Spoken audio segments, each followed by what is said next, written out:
Happening అనిపిస్తోంది. So how do you feel today? ప్రతి సినిమాలో మీరు నన్ను ఇంటర్వ్యూ చేశారు. ఈసారి ఇంటర్వ్యూస్ చేస్తున్నప్పుడు అరే మంజుషా గారు మిస్సింగ్ అనిపించింది. థ్యాంక్స్. ఈవెంట్కి వచ్చి లెవెల్ చేశారు. ఫైనల్గా ఏదో నా సినిమా ఈవెంట్లో మీరు ఉన్నారు కదా, చాలు ఇదే లక్కీ అవ్వమని అనుకుంటా. థ్యాంక్స్. వచ్చిన అందరికీ నమస్కారం అండి. సో అందరు చెప్పినట్టు మేము ఆల్రెడీ ఈ సినిమాకి ఆడియన్స్ ప్రీమియర్స్ చేసాం. విజయవాడ, వైజాగ్, హైదరాబాద్ 3 నగరాల్లో చేసాం. 3 నగరాల్లోనూ నేను ఆడియన్స్తో పాటు కూర్చుని సినిమాని స్టార్ట్ టు ఎండ్ వరకు చూశాను. సో మేము ఏదైతే సినిమా తీస్తున్నప్పుడు ఇలాంటి ఎఫెక్ట్ ఉంటుంది, ఇక్కడ నవ్వుతారు, అక్కడ ఎంజాయ్ చేస్తారు అని ఆశించాము, సేమ్ అలాంటి రిజల్టే వచ్చింది. సో మేము చాలా కాన్ఫిడెంట్గా, చాలా హ్యాపీగా ఉన్నాము. అండ్ చాలాసార్లు ఈ మధ్యన నేను మా ఫ్రెండ్స్ వీళ్ళు కొన్నిసార్లు వేరే బాగా నచ్చిన సినిమాల గురించి ఇన్స్టాగ్రామ్లో, వాట్సాప్లో స్టోరీస్ పెడుతున్నారు. పెట్టి సినిమా రిలీజ్ అయిన రోజు లేదా తర్వాత రోజు ఫోన్ చేసి యారా బాగా ఎలా ఉంది సినిమా, ఏం చూసావు ఏంటంటే, లేదు భయ్యా చూడలేదు అన్నాడు.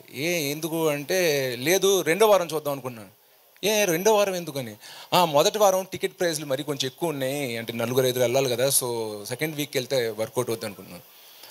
అంత ఇష్టపడినోడు సినిమా రిలీజ్ ముందు స్టోరీలు పెట్టిన వాళ్ళు మా స్టాఫ్ కానీ వీళ్ళు కానీ కానీ సినిమాకి వెళ్ళడానికి కొంచెం జంకుతున్నారు. ఏంటి అని అడిగితే టికెట్ ప్రైస్ కొంచెం ఎక్కువ ఉంది కదా భయ, చూసుకుని సెకండ్ వీక్ వెళ్దాం. సెకండ్ వీక్ మళ్ళీ నార్మల్ టికెట్స్ చేస్తున్నారు. సో అలా ఉండొద్దు.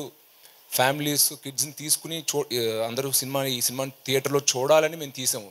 అలాంటప్పుడు టికెట్ ప్రైస్ కూడా మనం రీజనబుల్గా పెట్టాలని నేను ప్రొడ్యూసర్ గారిని రిక్వెస్ట్ చేశాను. సార్ చాలామంది పిల్లల్ని తీసుకొద్దాం అనుకుంటున్నారు, పిల్లలప్పుడు 1-2 పిల్లలు ఒంటరిగా రాలేరు, యూత్ లాగా వాళ్ళని తీసుకురావడానికి అడల్ట్స్ రావాలి. సో ఒక ఫ్యామిలీ కదిలి థియేటర్కి రావాలన్నప్పుడు మనం కూడా వాళ్ళకి ఒక అఫోర్డబుల్ ఎక్స్పీరియన్స్ ఇవ్వాలి అని రిక్వెస్ట్ చేస్తే, మళ్ళీ ఈచ్ ఏరియాకి ఒక్కొక్క డిస్ట్రిబ్యూటర్ ఉంటారు. మళ్ళీ ఆ డిస్ట్రిబ్యూటర్ థియేటర్ ఓనర్తో మాట్లాడి నిజంగా 100-200 థియేటర్ ఓనర్స్తో మాట్లాడి ఈ స్కీమ్ ఓకే చేయించినందుకు నేను ఫస్ట్లీ మా ప్రొడ్యూసర్ జ్ఞానవేల్ రాజా గారికి పెద్ద thanks చెప్పుకోవాలనుకుంటున్నాను.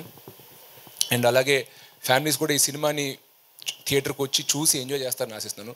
And it's like universal film. మేము అనుకున్నప్పుడు ఓన్లీ ఒక టైప్ ఆఫ్ ఆడియన్స్కి నచ్చుద్దు అనుకున్నాం, కానీ బట్ థియేటర్లో ప్రివ్యూ షోస్ వేసినప్పుడు all kind of audience really enjoyed this film. So masses కూడా ఎంత ఎంజాయ్ చేస్తారు ఈ సినిమా అని నేను అనుకోలేదు. Only family A centre film అనుకున్నా, బట్ ఇట్స్ మోర్ యూనివర్సల్. అది ప్రివ్యూ షోస్ అయ్యాక నాకు అర్థమైంది. So I'm sure everybody will enjoy this film in the theatres అండి. Thank you very much.